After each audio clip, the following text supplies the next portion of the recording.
ایک چھوٹے سے بچے کا کہانی جو بازار میں چپل بیچتا تھا۔ ایک چھوٹے سے گاؤں میں ایک 12 سالہ لڑکا چپل بیچتا تھا۔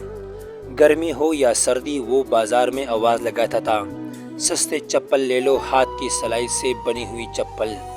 لوگ اس پر ہنستے تھے، مذاق اڑاتے تھے، اتنے چھوٹے ہو کر کام کر رہے ہو، اسکول کیوں نہیں جاتے؟ لڑکا صرف مسکرا دیتا تھا اور روز چپل بیچتا تھا۔ ایک دن ایک بزرگ نے اس سے پوچھا، بیٹا تم کھیلنے کودنے کی عمر میں کام کیوں کر رہے ہو؟ لڑکا بولا، امی بیمار ہے، ابا نہیں رہے، اسکول بھی جاتا ہوں، بس صبح کام کرتا ہوں تاکہ گھر کا چولہا جل سکے۔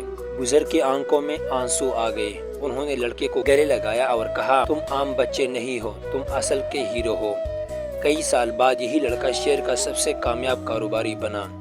لوگ اس کی محنت، ایمانداری اور لگن کو سلام کرتے تھے۔ حالات جتنے بھی مشکل ہو، ہار مت مانو، چھوٹے قدم بڑا سفر بناتے ہیں۔